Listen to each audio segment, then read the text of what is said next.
Hey, it looks like we are live. So I think we're live. Sometimes it looks this way. Okay, so I am here with Elaine Roberts. Thank you. She's here. She's here. Okay, awesome. Okay, this is a little bit of a bumpy start, a little bit of turbulence because I wasn't 100% on cue there with going live, but hey, this is how these things work. We're doing this interview obviously from our home offices, and I'm Barb with Inspire Me 360. Just a little bit of stuff. I know I've started doing the show again. Some exciting things upcoming in terms of we've got the Spotify now. We also have the website with a bunch of course programs going on the YouTube channel. So that is www.inspireme360.com. Okay, so let's roll right into this. And Elaine, I'm going to get you to just give us a little bit of summary about what you do, your career right now, your passions, and then we're going to dive into some questions tonight for everybody that's watching. Awesome. Yeah. So I'm a filmmaker. Right now I'm based in Miami, Florida. I was born and raised here. So, and yeah, I mean, since I was young, I've been really passionate about the arts. I was very musical. I learned to play instruments, to compose. I love to act. I did theater, dancing. That was the majority of my childhood. But at the same time, I loved, photography. I would take the camera and also film. I did a lot of editing. So I learned that trade as well. And I would also write a lot. I wanted to be a writer. I started off with poetry and lyrics, but then I went and started writing books. And then I discovered screenplays. So that kind of sent me on the track, or it set me for when I started to get more behind the camera and actually making films. So, I was kind of prepped for it. I wasn't planning on it, but I was prepped for it. So I already had like the writing down, the camera down, the editing, and I was able to put it all to use and create films. And then that's what I've been doing ever since. That's so cool. So now, when did it really start for you? Like, what age did you, pick up a camera or start with this whole process? Was it later in your like teenage years, or was it really early on?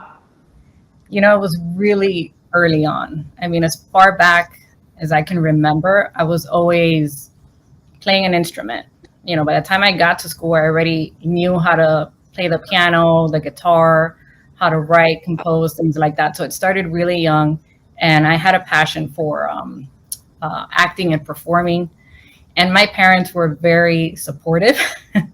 So they would for both my sister and I. So they would, they were advocate for it and get us to do shows and perform. And when there was a park here in Orlando, Florida, that opens, and it was a production studio, but they opened it as part theme park, and that's actually Disney's MGM. So I think I was 10 at the time, and they took us right away, and it was like pure Hollywood.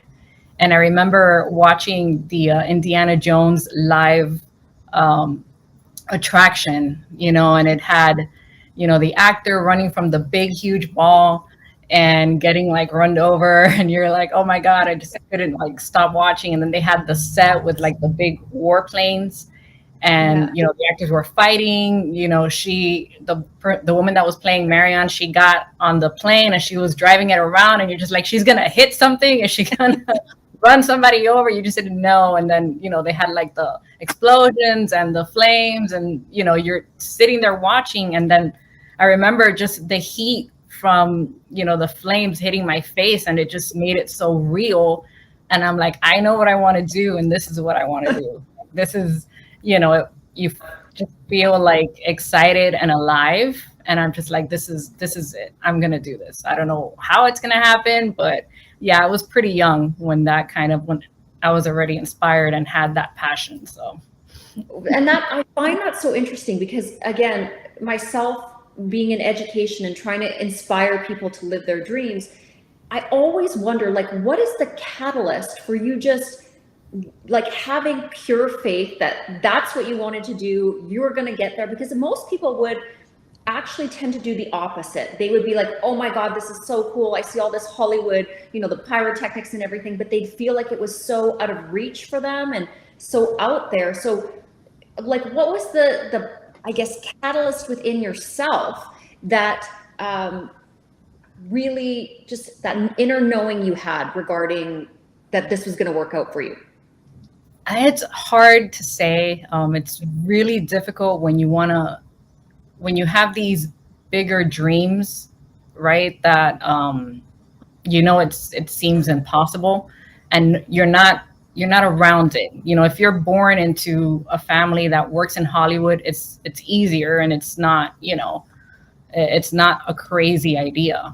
But it's hard to say what the catalyst was. I knew at that moment that I wanted to do it. I didn't know how I was going to achieve it, but I knew it's what I wanted to do. And again, my parents were always supportive. They didn't feel like anything was impossible. So I think maybe that helped. But regardless, I had to be the one to do it because they weren't, they loved, movies and films. And I think my dad must have been a DP in another lifetime because he was always with cameras and editing and things like that. So I picked that up from him.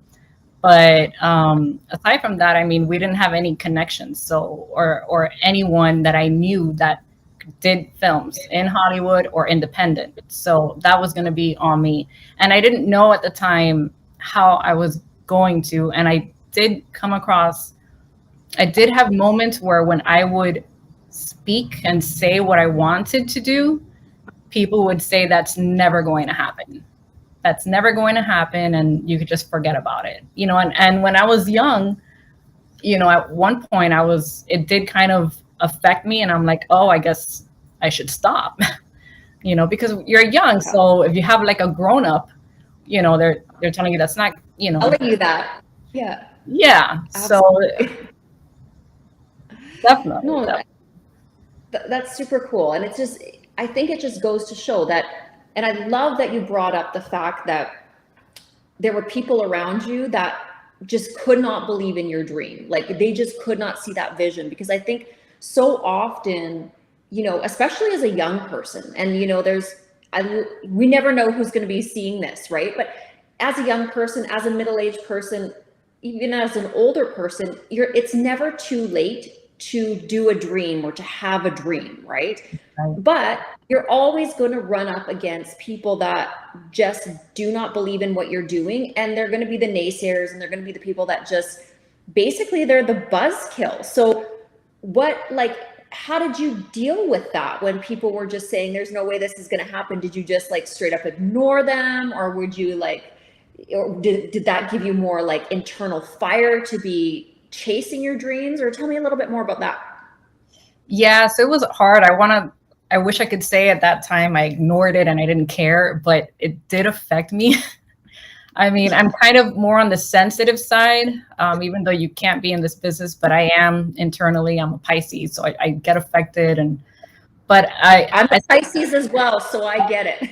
We get it. So we're like that. We get affected by what people say. But I think for a moment, I was like, okay, then I gotta set this aside and put it away and think about something else. But when you have a passion, it doesn't go away. And that little voice in your head is not going to shut up, and it's not going to leave you alone.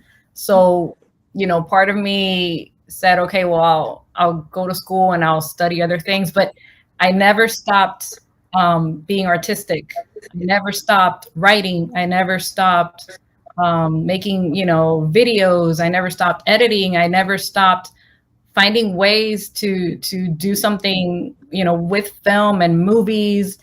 And any opportunity, the first contest, it was in school actually, that they created like a screenplay contest, and it was my first script, and I won, and I'm like, oh, okay, well, I guess I know what I'm doing a little bit. I don't know, but I never stopped. So at some point again, then I'm like, I don't care what anyone says. I did reach the point where I didn't care, what they said, and I went for it, and looking back now, it's sad to say, but when someone does say that, it's because they had dreams that were similar, and for whatever reason, maybe they didn't have the support, or they didn't have courage. I don't know, but they just didn't go for it. So then they pass it on to other people.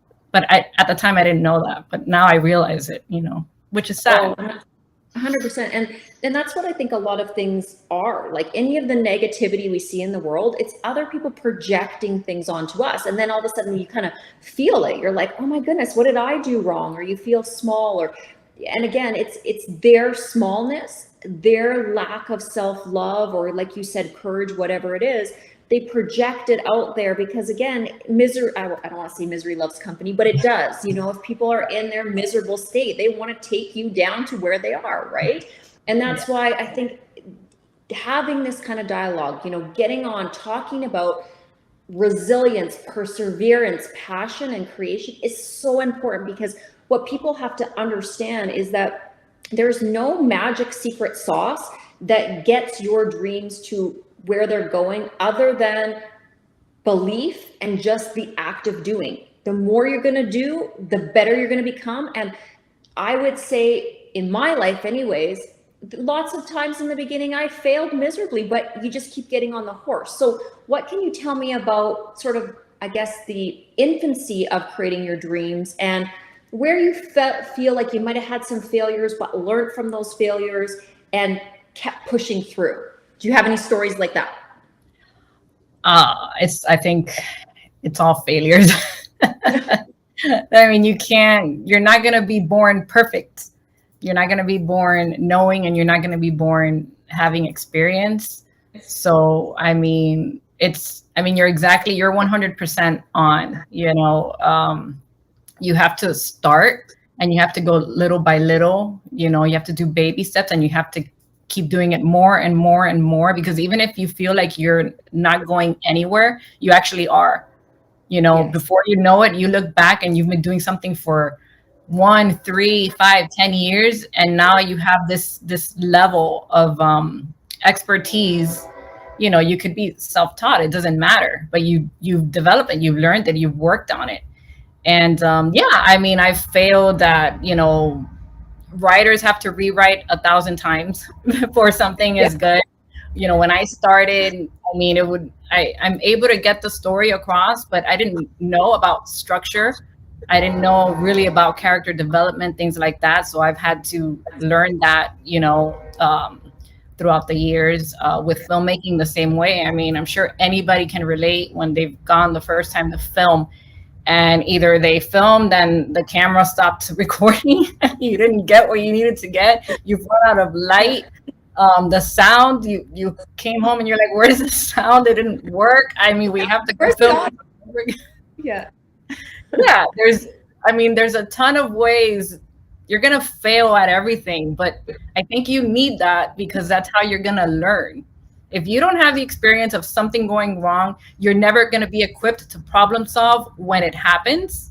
And believe me, you're always gonna need problem solving, whether it's on a film or if you're at a company, anything in life, you're gonna need problem solving. And the only way to develop that is being in the midst of like something going wrong, and you're just like, oh my God, this is not gonna happen. You're not gonna get the film made. You lost this, and it's crazy and hectic at the time. You think it's the end of the world, but then you learn that there's ways to fix it. And it's that pressure that creates the diamond, right? It's that intense pressure. And when you force yourself to live through it and grow through it and push through it, you get to the other side and magic just starts to happen. And I'm sure you found that in your life and career, that there's sort of a saturation point where I feel like the universe says, okay, you know what? You've really pushed hard enough. You've really shown that you want this. And then it's kind of like everything just busts open and opportunities are coming left, right, and center, right? Absolutely. 100%. Yeah. Definitely. Now, the other thing that kind of caught my attention when you were talking about some of these things, and I always kind of like to bring it back to gratitude, but when you think about other people and where they might be struggling, or they might not be able to see their dreams come full circle, what I've noticed about attitude, right? And you have a wicked kick-ass attitude. It just comes through. It's vibrant. You can feel it in your voice, in the way that you talk, your passion. But I think you need to have a tremendous amount of gratitude for the failures, for the struggles, for everything in between, and almost have a knowing that like you're not entitled to it. Does that make sense? Like a hunger for just the passion of creating. Have you ever had that experience, or is that part of your mantra? That is definitely part of my mantra. It hasn't always been. And I do feel lately in the last couple of years, especially with the pandemic, there was a bigger movement towards mental health, and also incorporating gratitude into your life, which I did. And it's helped me a lot through difficult times. And you're right when you say never feel like you're entitled to something. Yeah, you've worked hard, and you know it paid off at some point, but never feel like you're entitled, because that's going to take you down a road where if something goes wrong, you you're going to develop, I've seen it happen, you'll develop this type of attitude that you're not going to be fun to be around. I don't know if that makes sense. Yeah, but no, 100%. You get grouchy, you get irritable, you feel like the universe is like, no, where's mine? But really, yeah, you're expecting like from now on, you're supposed to be given things because you've done the work. And it's like it could in a second your life could change for the better, and in a second your life can change for the worse. So if you're in a good space, gratitude is a space where, at least for me, that's where, I reside. I'm grateful every day for the opportunities that I've had in the past that have brought me to where I am today, and for the opportunities, that are going to take me even further. So I'm just grateful every day, and it's not anything that I take for granted. And it's not, I don't think I'll ever be that person where I'm like, I'm entitled and I've done the work. I'm at all. Life is short. I learned that at a very young age.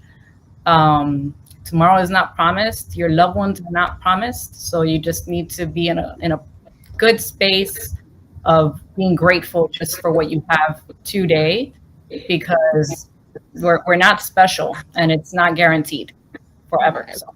Yeah, live every day to the fullest, and love to the fullest every day. I was having a conversation just this afternoon with a friend about that, is that, what we leave this world with is how we treat the people around us. And that's honestly the only thing that we get to take is those relationships and the pieces of ourselves that we leave in the hearts of others. That's our residuals that we basically can accumulate, right? All the stuff, all the fluff, and then also, I guess, what we create, okay? Because anytime somebody is a creator, which you are, you're in your creative energy, you're leaving what you've created as your mark on this world, which is such a cool thing. And I feel like a lot of people too, they can feel a little bit stuck in the system, like call it the social matrix, whatever you want to call it. Maybe their job is a little bit mundane. Maybe they're not in the relationship they want. There's a million lists that people have about these things. But I think it's when you finally step into your authentic creative energy that it doesn't matter what you're doing, where you're doing, how much you're getting paid. It's just the act of creating that fills your soul, right? Absolutely. Yeah, 100%. I mean, again, we're creators, so I think we all are. Whatever type of creation we do, it's fine, but we are going to leave something behind. But I agree, what really counts is how you treat others, and and spending the time with your loved ones, and that's what you take away at the end. Absolutely, absolutely. Now, let's get back a little bit to like the actual work that you're doing, and can you tell us about maybe some of your favorite projects, your upcoming projects? Just give us a real look into your world, your exciting world. Well, I mean, it's hard to pick just one. They're all my favorite usually, but everyone says that. Pick a few. We have 40 minutes, so anything you want to talk about. I mean, I'm always proud of the short film that I did a few years back called One Last Breath, and it was based on last letters from Marines to their loved ones. I mean, it's heartbreaking. These men are out there fighting, for our country, but to keep the family safe. And then they just write these letters, and they're the last letter to their family. And it's like, it's difficult, and it's brave and courageous. And so we just wanted to kind of do that and give a voice for that. So we did a short film. I cry every time I watch it. And I don't mean to cut you off. So are these letters, because I haven't seen the film, are these letters something that every Marine or every person has to write just in case they are killed in combat? Or are these the letters of actual soldiers that have passed on?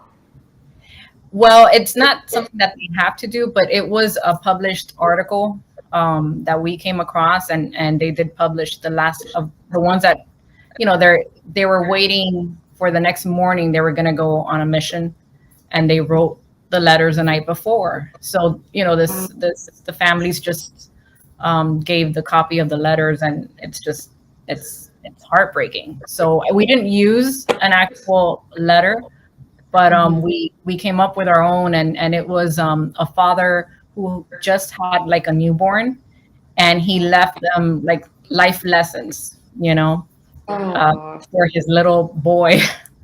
And yeah. So it's short, but it has a lot of heart. So that would always be a special one. And so if somebody was wanting to see this, because it sounds like such a powerful piece you put together, where would they be able to watch this? We have it on our YouTube channel, which I could share. Our production company is called Chase Your Dreams. So if you look that up, it'll be there. But it's a short, so it's not going to be, we never really put it out for distribution. We took it to film festivals. It got some awards, and that was fun. So, but yeah, that I guess was the first one that we did. And then we were talking about like the failing. That one worked out. We got through it. That one did. I love it. Oh, that's so cool. Well, it's fun too when you can really take a piece like that and be able to translate that emotion to the viewer. Like you're saying, like every time you watch it, you tear up. But that, it's such a gift and such a powerful, talent to be able to do that. I've worked with a lot of people in film and editing, and not everybody has that skill, right? So that's pretty cool. Yeah, thank you. Yeah. I think that's the goal, at least for me. But at the end of the day, you want to make people feel something. Mm-hmm. I try to make them cry, whether it's sad or happy. that must be the Pisces inside you. All Pisces want to get draw that emotion out of people. Yeah, I cry a lot, so you gotta cry. Yeah, exactly. So, okay, let's talk about some of your other favorite projects. Are there, have you worked with any big names, or let's kind of jump into that. Like, what parts of Hollywood have you seen? People that you've worked with? Are there any cool stories that the viewers might want to hear? Well, those projects are in the works. Okay. I'm working on a couple of projects now, and I've met a lot of great people. I've networked with a lot of great people in Hollywood, and so that's a whole different ball game. Bringing those big names and attaching them to our projects. So I've always just been in the indie space and worked with, they're still talented, but they're more accessible, and easier to, make a film with and a project with. Their schedules are different and whatnot. But over the years, I've, working more and more, you have to kind of decide whether you want to be indie or you want to be Hollywood. And I think there's a time for everything. So I am moving more towards that. That's so And cool. I've been working with some really cool producers up in LA, and writing some projects for them. And then we're in the works of getting that made. So yeah. It sounds like it's a little bit secretive, so I won't push too much because I know how those things go. Now, for the viewers out there too, like what, if they haven't heard of the term indie, like, can you explain a little bit of what you mean? Like, I know, but just in case there's people out there that don't really know the difference between, say, like the two film genres, so to speak. Yeah. So indie, so there's indie, and then there's, what you either say Hollywood or you say union, or you say studios. And that is when you think of Hollywood in California. So it's the studio heads, Paramount, Disney, Sony. And these are projects that are funded and made through those companies, and are made through a union, right? Which, if anyone is in the film industry, you're aware that for the first time in history, the SAG union, which is the union for actors, and the Writers Guild, which is the union for writers, are on strike at the same time. That's never happened. Been going on for a long time. There is no, they're not negotiating at the moment at all. So we have no idea when that's going to end. So no one's working right now in Hollywood. So that's Hollywood. Okay. Indie is independent. So independent filmmaking means a film that's not produced by these big companies or Hollywood. So, the way you go about it is a little bit different. When it's non-union, you don't need to follow certain rules. Yeah, I mean, in union, you have these, you have to meet minimums for hours a day. There's a bunch of rules that you need to have. You need to pay French benefits, things like that, and who can and cannot work on your film. So when you're independent, you're not doing it union. You don't need to go by those rules. You just go ahead and do your thing. You get your funding, however you get your funding, or you self-fund, and you grab a camera and you do the best, You do. Yeah, and then you're the owner of the project, and you can submit it to festivals. You can make a deal with a distributor that distributes the film, in theaters or in streaming platforms. But essentially, you're watching an independent film, not made by the big studios in Hollywood. That's the difference. That's very cool. That's very cool. And I'm sure people out there were kind of wondering how it works. So now, are there any independent films that you've made that, again, people might recognize, or things that you want to talk about? Again, projects that are kind of near and dear to your heart.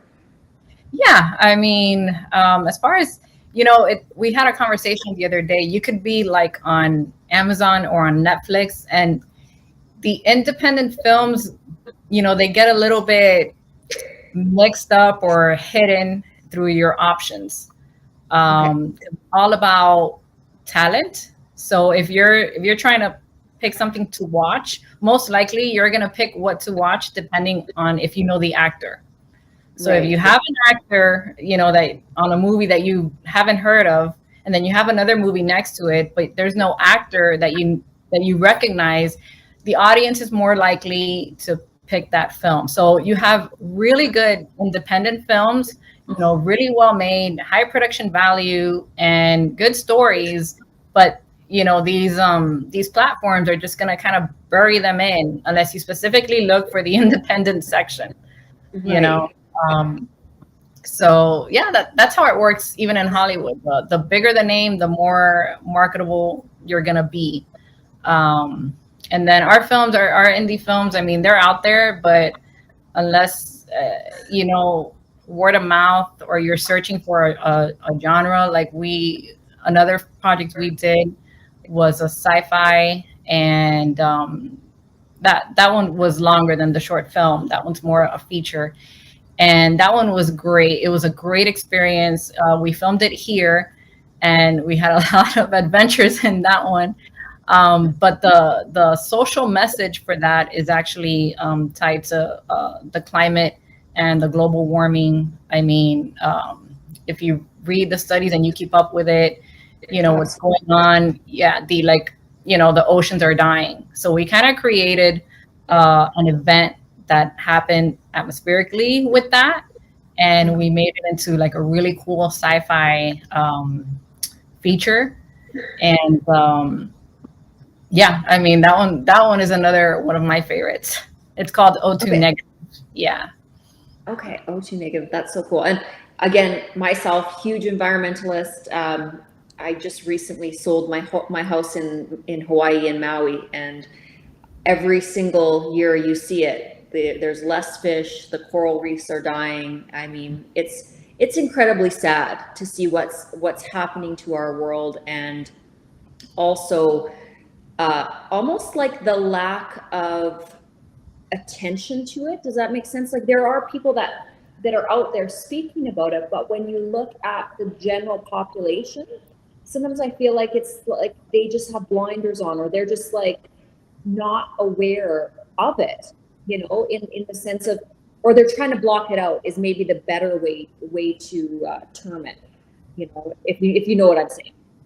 Yeah, absolutely. I mean, it's unless you're really passionate where you need to be accountable yourself. No one's going to come and say, you know, the government's not going to come and say, you can't do that. You need to recycle. You need to lower your carbon footage in the earth. You need to try to use less water. They're not doing it. So then people are like, well, you know, unless someone's going to be accountable and do it themselves, I don't see a lot of people. I mean, down here, so we live in Miami, and so we're near we have like the best beaches. That's probably why I've never moved, is because of our beaches and our waters, and it's beautiful. It's Caribbean water. So we have a lot of groups that just volunteer and go out and clean the beach. And if there's, you know, pollution being thrown into the waters, which it happens, you know, we call everybody out. We go on social media. We tag the manager of the city. We're like, again, look what you're doing. Like, we're watching you. Like, so we try on our own to fight and protect our oceans as much as we can. I mean, I feel like if we're living here near the coast, it falls on us. It's our responsibility. It's our home. It's our territory. So we, at least on our end, we try as much as we can. Absolutely. I kind of feel too, like at some point the government is going to have to make us like kind of rally the human troops. Like, there's so many hands and hearts out there that if we collectively actually tried to fix things, I think we'd be really effective as a human race. But it's like, unfortunately, sometimes our governments don't galvanize the populations to do anything. Like, that's what I've never understood, because there's certainly enough people here on planet Earth to make some really impactful changes. Yet a lot of people are just kind of sitting around like couch potatoes, and a lot of times not doing too much, right? So I think when there's people like yourself out there, and you're showing through your talent, through your passion, that you can take that next step and make this incredible film like this. It shows, again, a real sense of courage and passion, but you never know the ripple effect of that action, right? And it's kind of cool to think about it, because, you know, maybe you inspire, I don't know, 50,000 people that watch that again then become impassioned about that, and then that trickle effect causes them to do something that, you know, makes the world a better place, and, you know, so on and so on and so on. So it's really kind of magical when you get into thinking about, you know, what one action can really produce in terms of amazing output, right? Yeah, and that's the goal, and that's the hope, that you could try to reach as many people as you can and say, you know, think about this a little bit more, and again, connect with what we're doing. And it's really happening. It's not, you know, it's not just a movie. It's happening in real life. So, and I get it. It's hard to change, you know, any type of change that you do in your life and your habits. It's hard to change, to go from something you've been doing for years to maybe changing, you know, the way, don't buy water bottles or recycle more, or and don't always take your car, you know, walk more. It's a change, but you know, if we could inspire people to do it, then that's a win. You know? 100%. Yeah. I think though, when you make those positive changes, you also feel better. Like it's all tied in. Like there's, again, from the beginning of this episode, we were kind of talking about people that were, you know, maybe, I don't know, not supporting the dreams that you had. Those are the same people that are going to come up with excuses not to do anything, to kind of just sit in this negative energy. But the crazy thing about it is the way you become more happy, the way that you connect, and I love that you use that word connect, into and dial yourself into this life that you're living, is to get out there and make those changes and to feel proud of yourself, because every time you make a change or a step in the right direction, you become so much more self-prideful, self-reliant. You know, you start to believe in your dream, and that's how dreams are built, you know, by baby steps. Little by little, you start to realize that these incremental things that you do turn into something so cool. Like you're talking now, you're making that bridge from doing independent films. Now you're kind of knocking on Hollywood's door, which is, you know, phenomenal. Yeah, yeah. No, you're 100%, you know. Hopefully it works. It's gonna work. I think it's amazing. Now, is there anything you can tell us about these upcoming projects? I know you probably can't divulge everything, but can you divulge a little bit of like the theme, or, you know, anything else about this stuff that's up and coming that you're working on? I mean, I have one that it's kind of like my baby, and it's based on a true story of an event that happened here in my town many years ago. And I found the gentleman, and I've been working with him and interviewing him. And yeah, I mean, that's in the works. I'm developing that one to be a feature. It's probably going to be, it's based on true events. It's going to be sci-fi. And I'm probably going to start filming at least a short at first, just to try it out and see, you know, when you're creating a film, believe it or not, sometimes you may have the idea exactly of how you want it to be, but there's many ways to tell a story. And you always want to find a unique way to tell a story. I mean, stories have been told for thousands of years. And it's, if you think about it, you know, it's kind of the same thing over and over, but you know, how do you make it unique, right? You know, someone falling in love, the person that you want to be with, but you can't because you have to be with someone else. I mean, all, you know, like Titanic, like all these love stories have always existed. They're not new, but how do you tell it in a different way? So that's been kind of fun. And I have, you know, one concept that I could share a story just chronologically, or I could mix it in and do it where it's like, you know, present day, and then try to tie it back into 40 years ago, which that would be fun too, and be aesthetically different. So, you know, I'm having fun working with that. And yeah, I mean, that one I'm pretty excited about.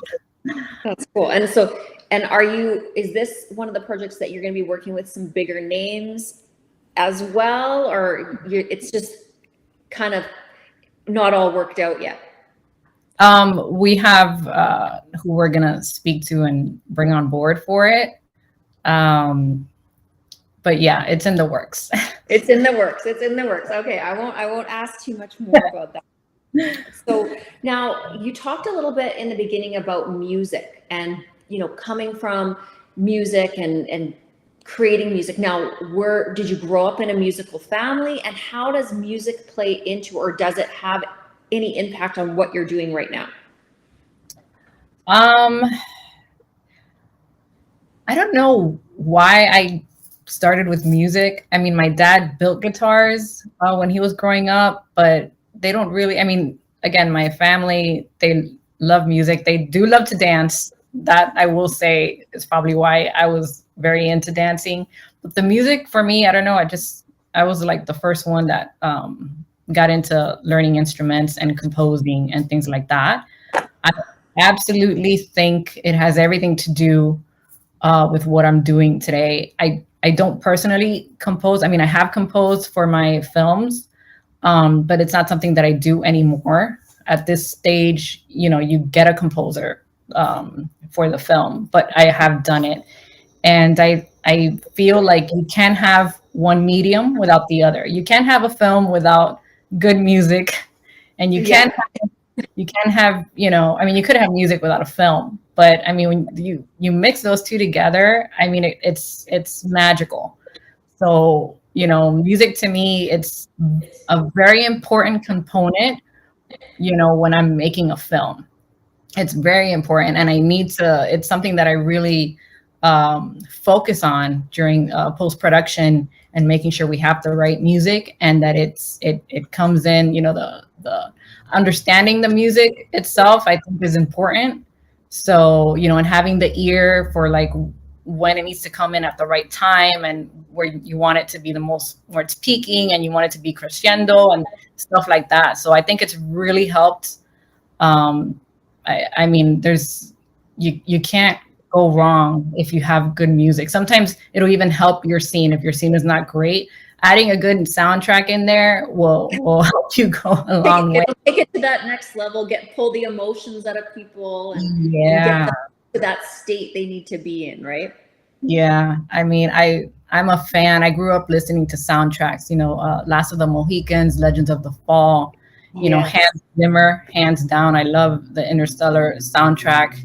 You know, I still do. I still listen to film soundtracks. I love it. So I definitely think having that. See, that's why I'm saying like all these little things that I did while I was young, they kind of just like set me up and prepped me for doing this because there's so many different components when it comes to creating film that the best way to do it is knowing and doing everything yourself. You know, when I've mentored, you know, and I like mentoring new filmmakers, and it's like you need to go and pick up the camera and you need to do everything yourself and you need to experience everything yourself. That way, you know, you're not just listening or hearing what other people are telling you. You need to go and do it. So you know what it's about. And then later on, you could have a team of people and a crew, but go and make your own film, everything hands on, make it a short. It doesn't matter, but edit, record it, do the voiceover, get the actors, put in the music. You know, you need to do that in order to I think it makes everyone a better filmmaker. Yeah, it makes you more dynamic. You get your hands dirty. And then when you step back, you can see it from the full spectrum, and you can know where you have to kind of tweak things too, right? Yeah, absolutely. Yeah, but having that experience, you know, firsthand. I'm not saying you need to be an expert in music. I just happen to have gone down that road. You know, a musician and then acting, you know, theater. So, you know, even when I worked with the actors, I have the ability. Like one time we had like a scene where she needed to cry, my actress, and I'm like, okay, I'm gonna sit there with you. And she's like, I feel emotional, but the tears aren't coming out. And I'm like, let me sit with you and let me cry. And I can just make myself cry, you know, because I've done acting. And I'm like, well, we got to figure this out. But it helps. Yeah, it helps with, you know, having done it yourself. You know, you can help an actor out if you're a director.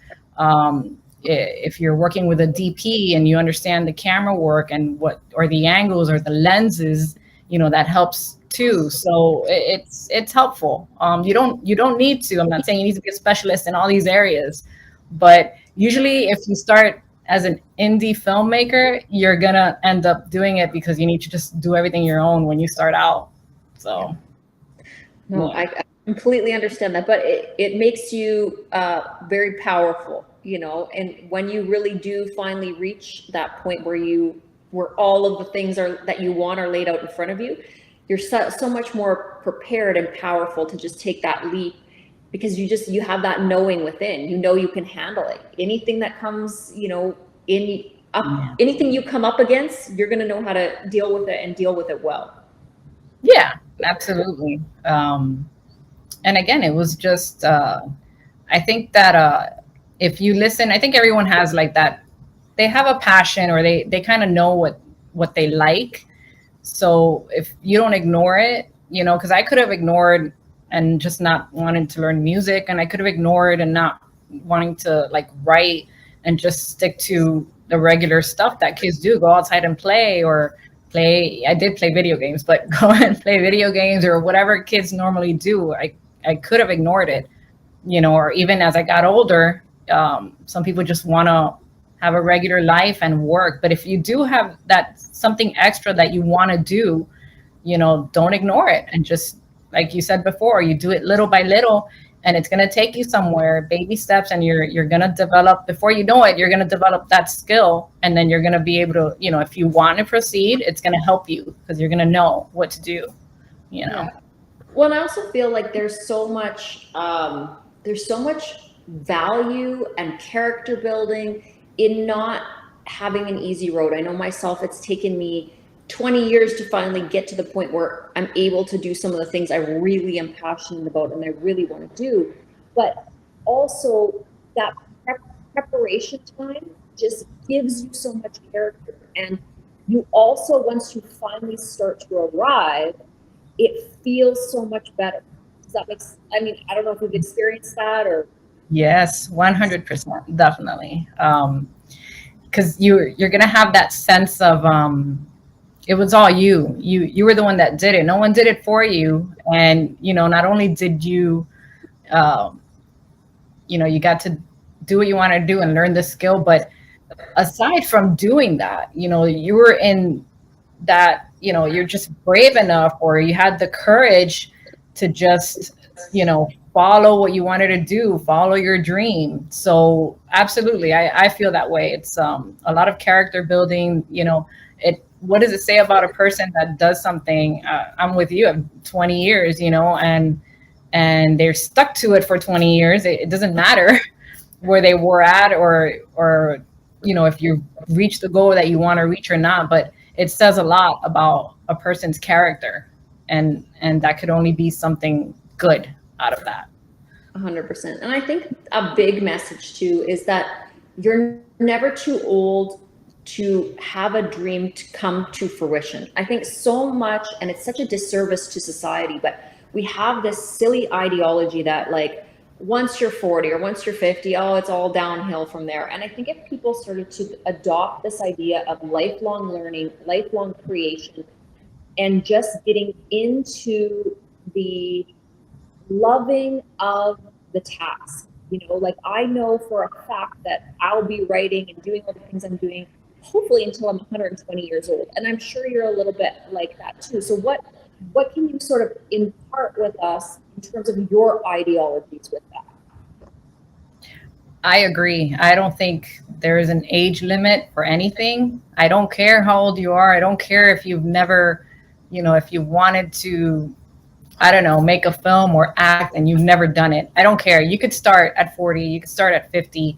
There's been, I forget her name, but there was an actress that she said it, she had a daughter, which, having kids always makes it difficult, just because of time restraint. And I mean, you have a child, so you have someone to care for, but by no means does that mean that you can't do it. On the contrary, I think my kid gave me so much motivation to keep going, that it was crazy. But yeah, absolutely. I talk to people all the time. It doesn't matter how old you are. There's no age for it. Some people start young and they know what they want at a young age and they want to work hard for it at a young age. And some people, just aren't ready. And that's fine. That's okay. And if you're at the age that you are and you want to start now, I mean, do it. There's no, you're not in school where you have a teacher that's going to grade you at the end of your life saying you waited too long. And there's no one saying that, if you didn't do it in your 20s or when you were young, then you can't do it now. Not at all. This is like open forever, whenever you want it. So yeah, don't let that. I always feel like really it's only ever us against ourselves. The only battle we're ever fighting is ourselves. And so sometimes it is that fear of failure, that fear of not being good enough, that fear of judgment. And that holds so many people back from just saying, you know what, I'm just going to go all in. I'm going to do me.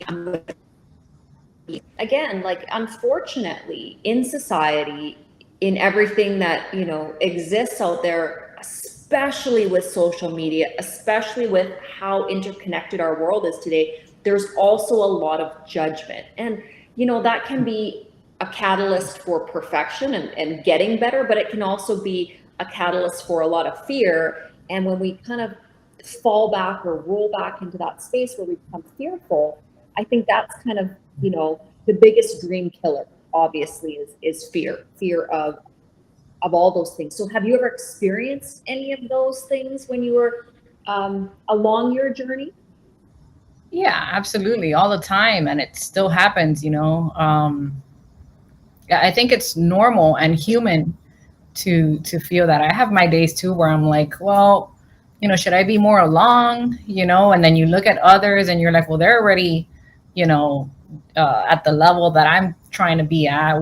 Should I pivot? Like what, we all have that. And, growing up as well, because I did run into people that were just like, you're out of your mind and it's not going to happen. Right. So, but you have a choice in those moments. And that's, I think, when we circle back to just gratitude, and just really putting into perception that it's your life, it's short. And when, you have the fear today, but, when you're older and you look back, what are you going to regret? Are you going to regret trying and even if you failed, but at least you tried and you dedicated yourself to doing what you love, or are you going to regret not doing it at all? So, in those moments of fear, that's kind of what you got to coach yourself and say, yeah, it's a fear. I'm scared that, and it might not come true, but what have I got to lose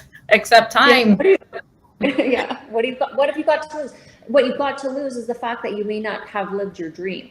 Now, I know we've got about 8 minutes left in the show. So one thing I always want to bring up, because I think this is so important. When we see successful people, okay, you're a successful woman, I'm a successful woman in my own right.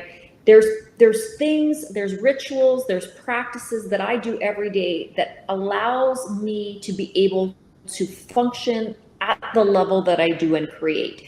So tell me a little bit about your daily rituals, maybe your spiritual rituals. What are the things that you do that you feel are the infrastructure and foundation for being able to create in the way that you do? Oh, that's a good question. And I know it's different for everybody, but I'll give you mine. Definitely get a good night's sleep.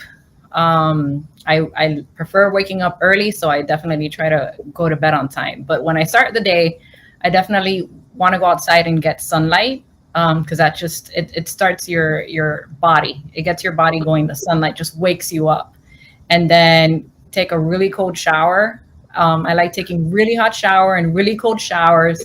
They're really good for you. I mean, if you haven't watched that show Limitless with Chris Hemsworth, you should, because it talks about it and it explains it really well. But that's, every day for sure. I need to exercise every day. I do strength training, but I do need to get like some type of cardio, because I need to put music on. And this is where I go into some type of zone. And I've always done this. It's almost like an out of body experience. I can't explain it, but I go into a zone. I tap into some type of creativity, part of my brain. And I just feel completely rejuvenated, and it really, lets my creativity flow after that. On the days that I don't do it, I feel the difference. So some type of movement, it doesn't have to be, a cardio session or anything, but definitely some type of, I try to switch it up, some type of movement every day. I definitely try to get an hour for myself each day. I have to practice mindfulness, which is like a mixture of meditation and breathing work. I'm a person that suffers from anxiety, so that helps me throughout the day, especially when I have a lot going on and I get overwhelmed. So that kind of like centers me. And nutrition, I have to have certain fruits and certain vegetables. I need greens and fruits every day, or I feel like, I didn't provide and nourish my body with, because food is powerful, nutrition is powerful. So I feel like if I don't do that, it's kind of like medicine for me. Aside from drinking my supplements and vitamins, I need to have like my blueberries. I need to, have my broccoli or some type of green, things like that every day. Yeah, these are things that I do every day. If I miss out, then at the end of the day, I'm just like, oof, something's gonna be off. And then just for sure, because I'm always working, but I have to, set aside time for mainly my son, but also for family and close friends. It's very easy to just dive into your work and your projects, especially when you're being creative. But you have to have time for the people in your life, because again, life is short. So and that is what counts at the end of the day. After I create something and have success, who am I going to share it with? It's going to be with the people I love. So I can't abandon that during the process. And also, it's not healthy. You need that social aspect, and you need a break from what you're doing. So that's what I try every day.